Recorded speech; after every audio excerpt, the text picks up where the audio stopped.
Alright, hello and welcome everybody. Today I'm here again with the Zephyrus G16. Today we're going to do something very interesting here.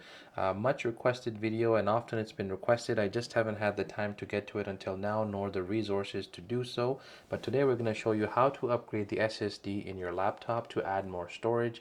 As we know, games, media, movies, even our own photos that we take on our phones are just getting larger and larger in size. So we're going to look at how to add an SSD to the internal storage of this device to increase the capacity. This laptop has two SSD slots of the Gen 4 variety. One is pre-populated. We're going to add a drive here into the second slot. Today for the upgrade, I'm going to be using this SK Hynix Platinum P41 NVMe Gen 4 SSD, and this one is a very fast drive. It can get read and write speeds very close to the theoretical limit for PCIe Gen 4. That's 7,000 megabits per second read and 7,000 megabits per second write. So I think it's going to be a very interesting time here. When we add this storage, we should have lots and lots of capacity. This one here is a 2 terabyte drive. I believe the laptop comes with one thermal pad already applied to the singular slot SSD that's installed inside. Alright, so opening up this Zephyrus G16, it's not too difficult. We've got some Torx screws here. These are Torx 6 screws, so if you have got a Torx 6 screw.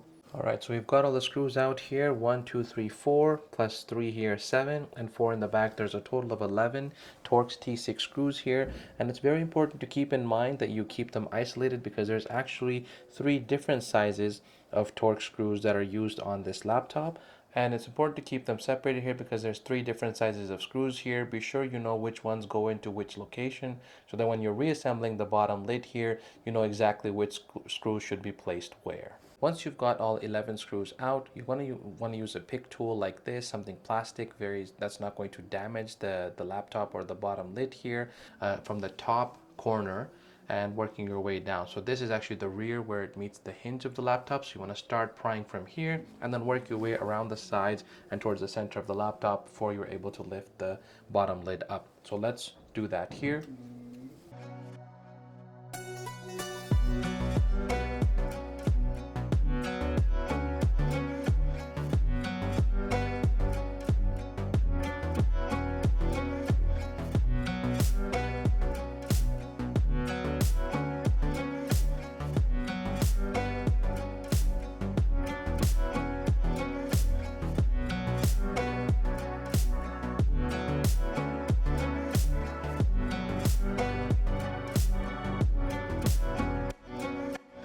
Alright, I believe we've got it most of the way around. Okay, so here we are. So once you've got the panel removed fully, you'll see that it just kind of falls by the wayside. You don't need to do anything on the fourth edge. Alright, so let's give you a brief look at the internals here before we start, messing around and doing any upgrades here. So we've got the 90 watt hour battery down here. You want to make sure that it's hiding behind this kind of protective cover, that you disconnect the battery first. In my previous video where I showed the memory upgrades, I didn't do that, and a lot of you had so many questions. It's better to err on the side of caution and disconnect the battery, and you can correct it after your upgrades rather than to take the risk like I often do and just proceed with the upgrades. So that aside, we have one SSD here. This is populated and it looks like it has some sort of padding or some thermal material here to help dissipate some of the heat. And then we have one empty slot here. Both of these slots are of the PCIe NVMe Gen 4 variety, up to 7,000 megabytes per second read and write speeds, but they can also accept Gen 3 SSDs for a little bit slower speeds. That said, these are 2280 drives. That means the length of the drive must be 80 millimeters. So when you purchase your drive, you want to make sure that you find or you check the length of your drive. There's also and then there's also a standoff screw here already provided by ASUS. So we're going to basically pop in our drive, plug this in, screw this in to lock it in place, boot up our laptop, and we should see the drive recognized by Windows. So let's proceed to the upgrades here. ASUS provides a pre-installed standoff and a SSD screw for us. So we're going to take our Phillips head screwdriver here and remove this screw so we can actually install our SSD. We'll replace the screw here to make sure that our SSD locks in place after installation. It is a very tiny screw, so be careful not to lose it. Here's our SSD drive. We're now going to position it into place and install it into that extra SSD slot. And be careful when you do that. Line it up with the pins, slide it in at a 45-degree angle, and it kind of slots into place. And you'll see it kind of dangle there when it's installed correctly. Give it a little nudge to make sure that it's properly installed all the place, and you should see it rest down and grab around the screw hole there that you have for the standoff and the SSD screw. Now hold down the SSD drive, use the screw that we removed a bit earlier, install it into place, tightening with just a right amount, not to over tighten it as you could crack the PCB on the SSD. There you go, and your SSD is now installed. Your 2280 SSD for Gen 4 SSD is ready to go. All right, we'll plug in the AC power and power on our laptop.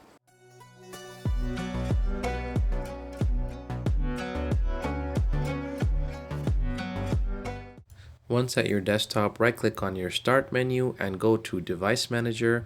From here, you'll be able to see under the Disk Drive section that you have now an additional NVMe drive. This one, the SHPP41, is the drive we've installed here. Next thing you can do is go to your Windows Explorer by clicking on the File Manager icon, and you should see here that a D drive is now present in addition to your C drive, and we've got the capacity here indicated as to what we've just installed. If you open it up, you'll see that the drive should be empty, indicating that it is formatted and Windows has detected this drive correctly.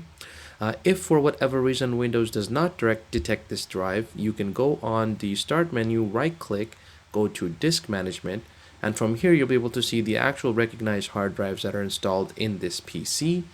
And from here you can click on, or you can look at the capacity column to determine which drive, in this case the D drive here, the P41, has the capacity of the drive that you just installed. You'll also see down below that disk 1 gets highlighted. You can then right click on the drive, click Format, give it a name that you'd like to see in your Windows File Explorer or File Manager, and click OK. This will initialize the drive.